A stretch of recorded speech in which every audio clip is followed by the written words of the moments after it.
It's time to eat. What are you hungry for? Sit down and get ready to consume an abundance of fantasy football knowledge from Ross Tucker and Joe Dolan. Feed me now. I'm starving. On the Fantasy Feast EATIN podcast.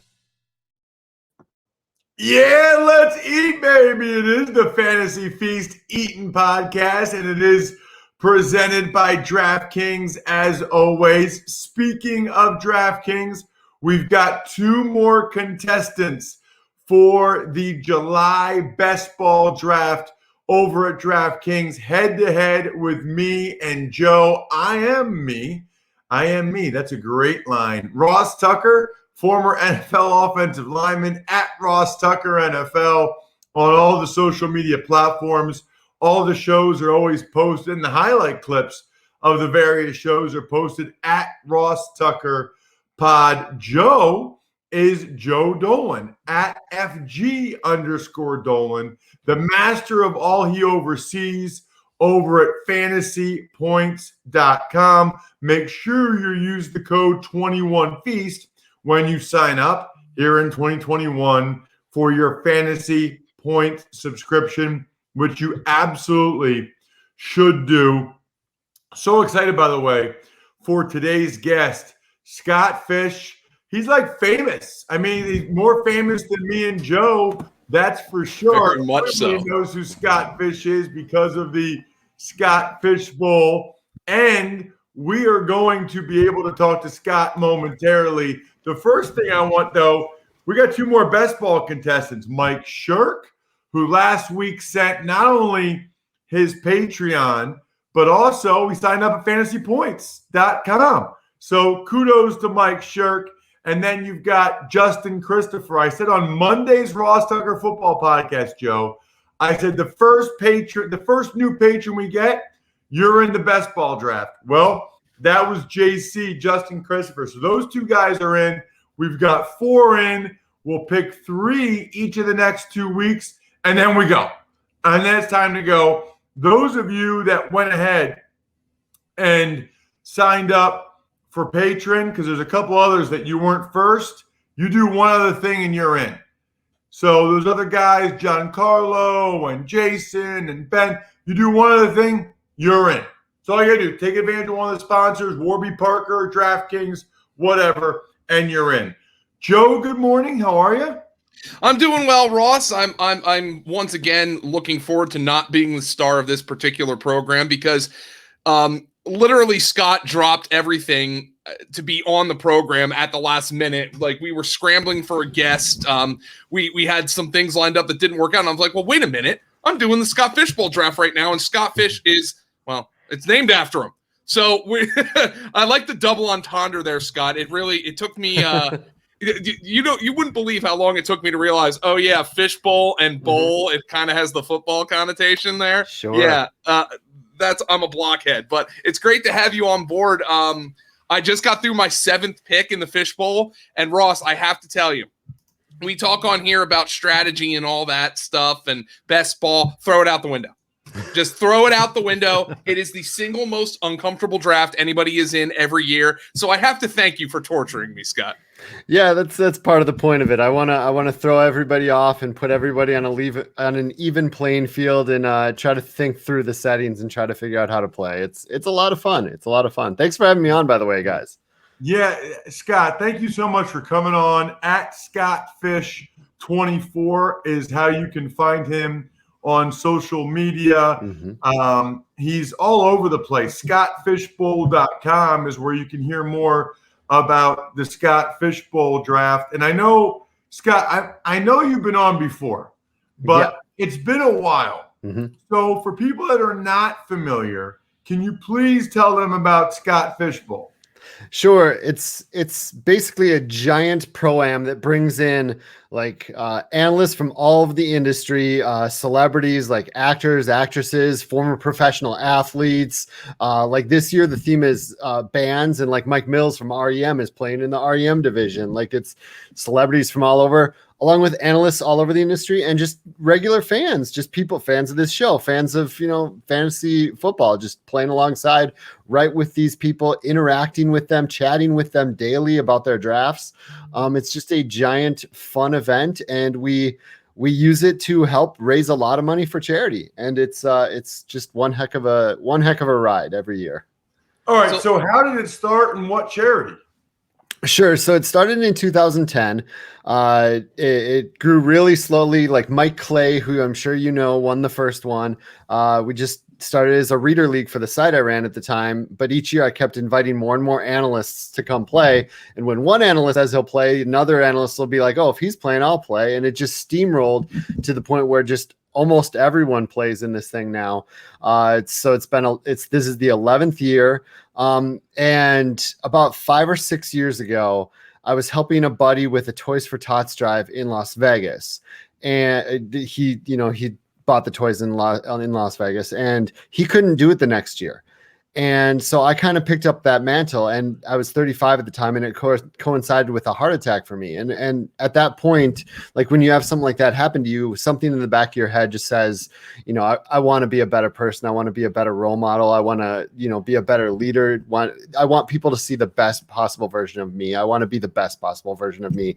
And so I started, you know, pushing everywhere. Bring a charitable element to your fantasy league. If you have a fantasy league, give one entry fee to charity. And with the hundreds of thousands of fantasy leagues, we can do a ton of good. So every year we raise a ton of money for Toys for Tots. We do give some to, like last year we gave some to Equal Justice Initiative. This year we're giving some to Trevor Project. In previous years we've given some to like food shelves or hurricane relief, stuff like that. But the vast majority goes to buy toys all around the country. Analysts go to buy these toys all around the country in different cities for Toys for Tots. And then obviously, Scott, one of the big things, one of the easiest ways, and one of the most fashionable ways for Fantasy Cares to raise money is the wardrobe. Now, yeah. I have to tell you, I moved to Greenville, South Carolina, a year ago in 2 weeks, and my neighbor across the street, I don't think knew what I did. And I walked out, and I was wearing the Lego logo shirt from last year, sure. from RotoWare, and because last year's theme was toys, and he goes, "Oh, that's that Scott Fishbowl," and then we struck up a conversation, and I told him what I did for a living, and it's gone national. But this year I got the AC/DC style logo, sure. Because for the music theme. The RotoWare partnership is a big thing as well, and yep. I mean, hey, look, let's see your shirt. By the way, pull it down here. This one I can bring it up. It's kind of a Grateful Dead-ish inspired one, and then on the back, I don't know if you can see. You got tour dates. Yeah, we got tour dates of all 11 SFBs and their themes, and then a bunch of different SFB designed band logos, like like Nirvana and Public Enemy and stuff, like made in a fishbowl twist. Yeah. So and those shirts go, the proceeds from those shirts go to Fantasy Cares as well. Yep. We use those to buy toys, and we do a 24-hour potathon that actually, it was Monday into Tuesday, so it's over now, but we raise money during that as well. Absolutely awesome. Again, check him out on Twitter at ScottFish24. And Scott, one of the other reasons why I wanted to have you on, we've been having some awesome shows recently. Last week, Michael Beller. Before that, we had the Majuk ladies. So you needed a break. You're like, too many awesome shows in a row. Let's take it down a notch before we get back into it. No, you know what I've realized? People really like healthy debates, healthy discussions. They like to hear people, everybody's getting ready for their drafts. Everybody's excited. They like to hear people that you are higher on than others, people that you're lower on than others, and then hear what Joe thinks about that. So let's just dive right into it. We'll go with guys you're higher on than most. And wow, this is an interesting one because I'm going to talk about him with Greg Cosell on the Ross Tucker Football Podcast later this week. You are higher on Carson Wentz than other people. Joe and I watched every snap he played last year, Scott. So I'm very curious to hear your reasoning and logic. Yeah, it's not good. If you watched last year, it's not good. And he was constantly pressured, constantly holding the ball too long, constantly getting sacked. And there is admittedly a possibility that he is David Carr now, not Derek Carr, David Carr, when he got sacked like 80 times with the Texans, and it just turned him into a shell of what we thought he could be as a prospect.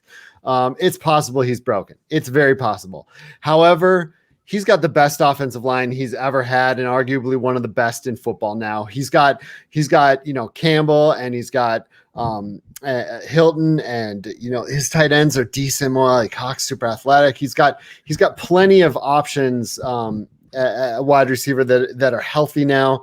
He's got a pass catching back in Naheem Hines that he can dump it off to if he needs to get rid of the ball, hopefully a little quicker this year. I feel like reuniting with Frank Reich, who is, his quarterback's coach when he had that 33-7 season, touchdown to interception ratio. I just think it's such a better situation. And if he can rebound, him going, mid double digit rounds, being ranked as like a low end, like QB 15, 17, 20, right in that range. That's really low for a guy who's got a lot of potential upside in an offense that I think should be pretty decent.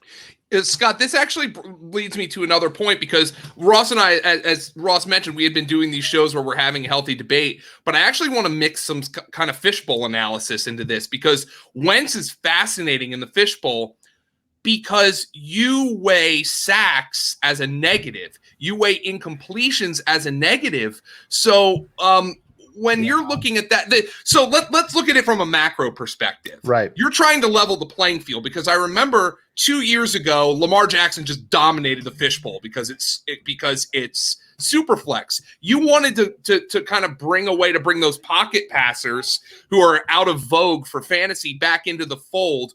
And just to relate this to Carson Wentz, because he got sacked so much last year, it's possible for quarterbacks to basically put up negative points in the fishbowl this year, and they're going to do it with much more frequency than they would in a normal league. Right. Yeah. And part of the reason for that scoring is not just, towards rushing quarterbacks. It's towards just good and bad quarterbacks in general. In the fishbowl, sacks get ding negative. Poor completion percentage is negative. Interceptions are a huge hit. They're -4 instead of a normal league that's -2. So it separates the tiers between, if you have a good quarterback have a good game, you're going to get good points. A bad game, you're going to really hurt. You're going to get almost nothing, maybe even negative. So that was the point for that scoring. With Wentz, I mean, the reason I brought sacks into it was there was a lot of argument. Are sacks a quarterback stat, or are they an offensive line stat? And so I wanted to bring that in. And I think, I don't know that Carson Wentz is going to prove the theory on either end this year, because, he had a horrible offensive line last year and he got sacked a ton, or this year he's got a great one. We'll see what happens to him. But there's no question he held the belt too long, and that was a big reason for a lot of those sacks last year. You're talking to a former offensive lineman. I know. With Ross. Ross knows that sacks are a quarterback stat, right, that's Ross? That's the commonly held belief. Well, no, in all sincerity, sacks are an offense stat. I think people would be surprised how often the receiver didn't know he was hot, or the running back didn't block the right guy. But I would say it's probably quarterback 1, O-line 2. Yeah. I mean, there's a reason why Peyton Manning and Brady get sacked so little. It's like they haven't always had great O-lines, right? Like, they've done a really good job of getting rid of the ball. 3 receivers that you're higher on than most. Sure. Keenan Allen, Cortland Sutton, and Laviska Shenault. Sure. Give me a line on those guys, Scott. Just Keenan Allen going, in the 3rd, sometimes in the 4th in drafts is crazy to me, because when he was healthy with Herbert, he was getting nearly 10 targets a game. Like Herbert to just completely tunnel vision for him. And with Lombardi going over there, and it's going to be Herbert's 2nd year. Eckler should be healthy most of the year too, which, you could say that a lot of receptions might tick that down a little for Allen. But I just think the offense is going to be better as a whole. And I'm a big rising tide raises all boats fan for fantasy. I just think the offense is going to be even better, and he's still going to pepper Allen with just tons and tons of targets. I would be like ecstatic with him as my wide receiver 1. I would gladly take him in the second, but I don't have to take him there. I can wait around, or sometimes 2 in some drafts to get him. I'm way higher on him. Cortland Sutton going in the 7th. It seems ridiculous to me. I know there's a lot of options there, and I know Drew Lock or Teddy Bridgewater. What are you going to do? But he put up awesome numbers and looked like an alpha receiver with like Joe Flacco and Brandon Allen, like bad Joe Flacco, end of career Joe Flacco and Brandon Allen. And I feel like he can overcome. I think he's QB proof is what I'm saying. And with those other options, I think the targets he does get are going to be good. And, he'll have, less coverage. He won't have to go up for those jump balls into double coverage like he used to.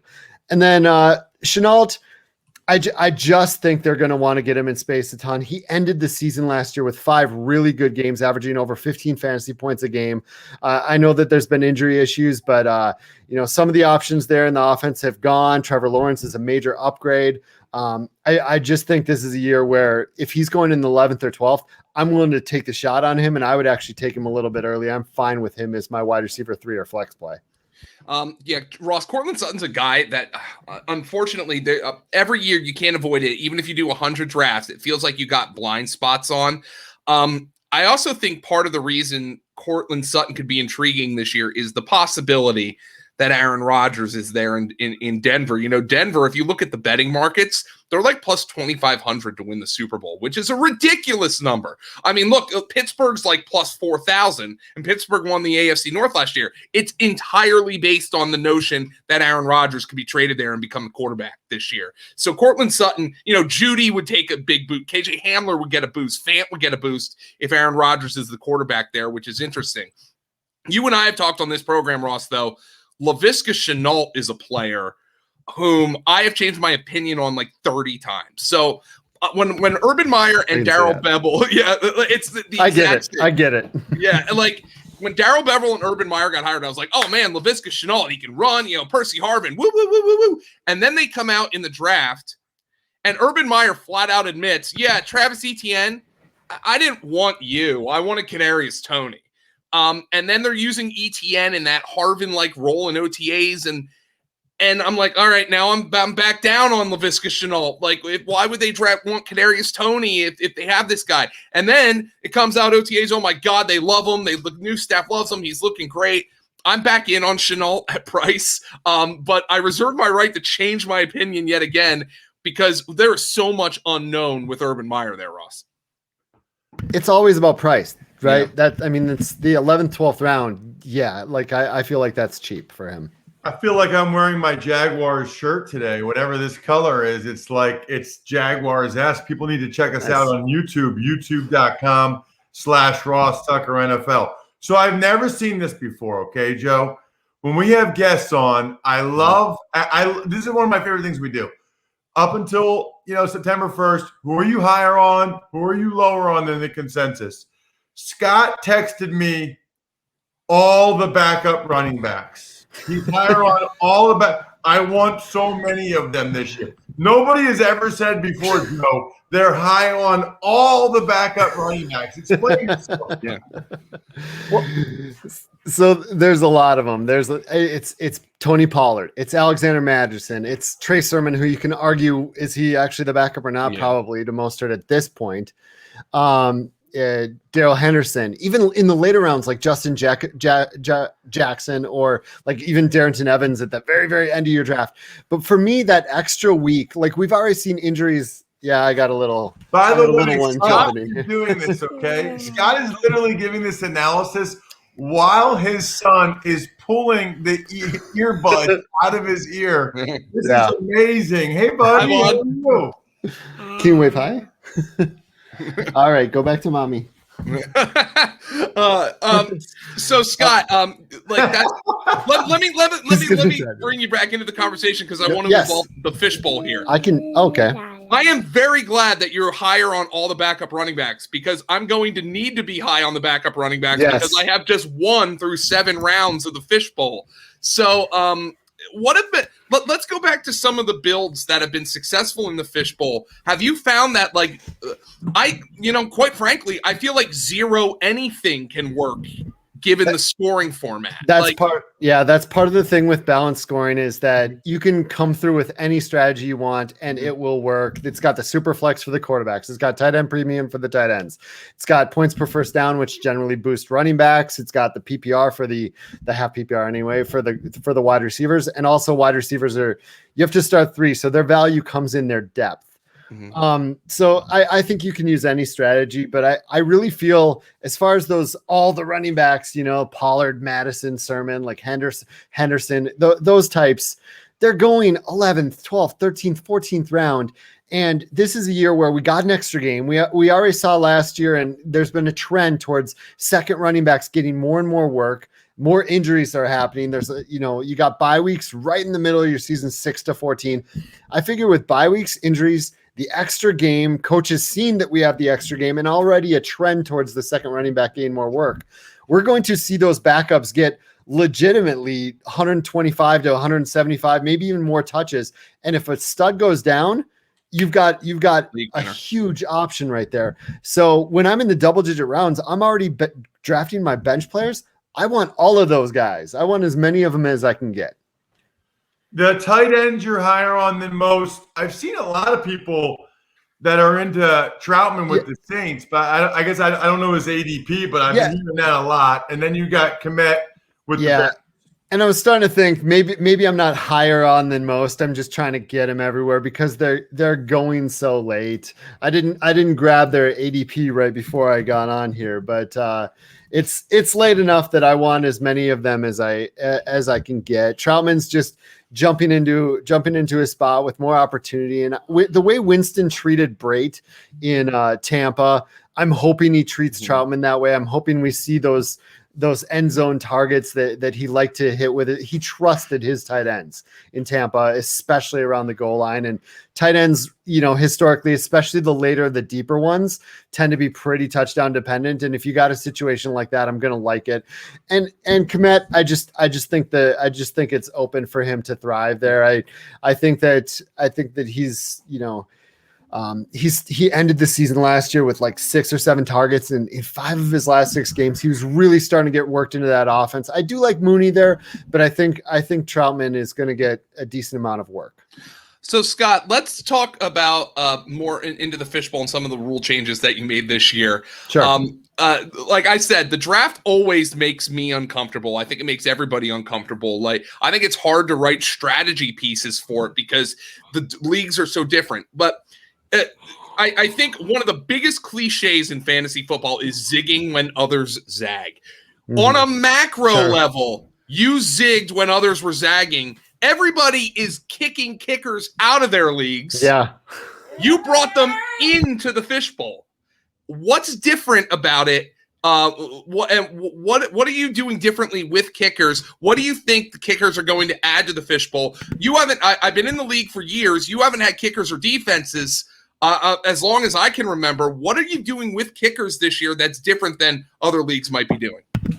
Yeah, so there's a thing in the industry where you want to ban kickers, get them out of the league. There's a lot of people who think they're very unpredictable. Yeah, Ross is raising his hand right here. But there's also, there's multiple reasons for that. But one of the main reasons is their scoring is random and whatnot. There are analysts that I really respect in this industry, like the John Paulsons and Andy Barons and people like that think kickers are very predictable, and they're predictable and projectable, and you can see the trends. You can take kickers in games that have high betting lines, over under betting lines, and they generally do well, things like that. So I wanted to cater to both parties. I wanted to make a compromise. I wanted a win-win-win situation where they want the ban kickers, people win, the kicker lovers win, and I win for mediating it, I guess. But it's an old office line, right? Of course. But this way in Fishbowl, they can be flexed. You don't have to start them. You don't have to draft them. You can, if you don't like them, you don't have to do anything with them. But if you like them, you can bring them in, throw them in your flex, and prove that they are flex worthy and that you can project them. It's just a compromise. Yeah, you can start up to 4 kickers, Ross. I know you're excited to think about that. No, now I think most people are going to be starting 2 quarterbacks. I think that's definitely part of the strategy of the Fishbowl. Now, Scott, before we get to talking more about fantasy cares and some of the things that if you're listening and aren't participating in the Fishbowl that you can do, what are some of the interesting builds that you've seen thus far in drafts? Anything stand out in particular about what people are doing? Yeah, I think the most interesting builds I see are the zero builds, the ones where like I'm not taking a wide receiver till the 9th round, or I'm punting running back till the 7th or 8th round. I do find it interesting when I see someone start, and there's value to this is valid, but I've seen someone start with 3 straight tight ends, and with the tight end premium, tight ends have the highest floor, and they still also have an explosive ceiling in Fishbowl. So I found that interesting. I like to buoy my teams with tight ends, like have a decent amount of them, but taking 3 on the top is really interesting. Yeah. And so to wrap everything up here, I'm sure a lot of people have been listening and know who you are just through your presence in the industry. The Scott Fishbowl fan spots are massive.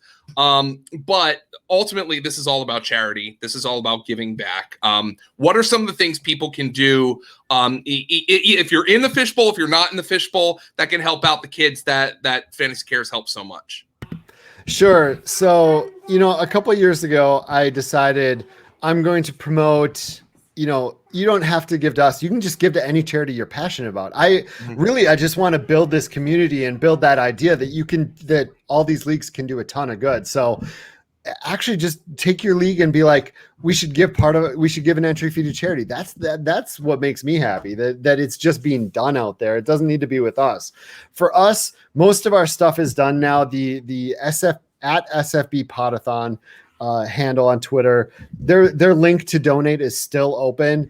You can do that, but otherwise really just find something that you're passionate about and try to bring it to your league. That's the best way, honestly.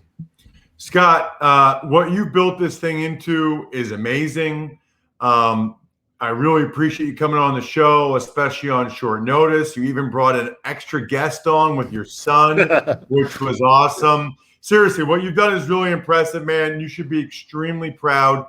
And the goals that you set out for yourself after the heart attack, you're doing them. Like a lot of people say stuff like that, and then they don't actually, you're doing them, man.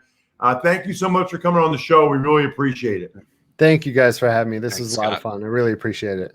Absolutely. Thank you so much. There he is, Scott Fish. Awesome having him on the show. And awesome, Joe. Anytime you can get ridiculous odds, we like that. We like when the odds are on our favor. How about 264-1 odds on there to be a knockout in the first round of UFC 264? Love it. Just make sure you get the Sportsbook app from DraftKings on your phone. Use promo code Ross. $264 when you bet on a main event fighter to win by first round knockout. I think that means bet on Poirier to knock out McGregor in the first round. That would be awesome. That's code Ross. You guys know the deal there. You also know these shows have been amazing, primarily because we're getting great guests on, and I love Joe's feedback. I love Joe's, interaction. Some of the guys, by the way, Joe, that he wasn't as high on, Tyler Lockett, Josh Jacobs, Chase Edmonds, that surprises me, and Robert Tonyan. Tonyan I get, that's a touchdown thing. What do they call that? Regression of the mean or whatever. But Chase Edmonds, why do you think, when you get a chance to ask him, why do you think he's lower on Chase? Is Chase Edmonds going really high right now? Well, he's going in like the 6th round, and I just think that means Scott's probably just drafting somebody else at that spot as opposed to drafting Chase Edmonds. He's actually still on the board in my Scott Fishbowl draft, and I only have 1 running back so far. So I'm eyeing up Chase Edmonds. Maybe I should rethink that, given that Scott's a little bit lower on him. But yeah, Tunion's a pretty obvious one. And the thing with Lockett, who I just drafted in my Scott Fishbowl draft, so maybe I should have rethought that one. It's a consistency thing for him. He has huge games and he has like some games where he's a complete zero. So he's been kind of an inconsistent player while people acknowledge how good that he actually is. Yeah, I'm totally with you, Joe. I'm with you on that for sure. And I think what's funny, what Kenyon Drake's now complaining about the guy in Kingsbury that got him paid twice. I don't really understand that. I do understand next week's show will be even better. Giving away 3 best ball entries. Get in here. I'm stuffed. We're done. Thanks for listening to the Fantasy Feast podcast. Make sure to also subscribe to the Ross Tucker Football Podcast, Even Money, Business of Sports, and the College Draft. All available at Apple Podcasts, rosstucker.com, or wherever podcasts can be found. A lot of times on the show, I mentioned DraftKings. Here's what you need to know. You got to be 21 or older, New Jersey, Indiana, or Pennsylvania only. New customers only. Restrictions apply. See DraftKings.com/sportsbook for details. Gambling problem, call 1-800-GAMBLER, or in Indiana, 1-800-9-WITH-IT. By the way, if what I was talking about included a deposit bonus, doesn't always, sometimes it does. Deposit bonus requires 25 times playthrough, and deposit bonuses are paid out in site credit.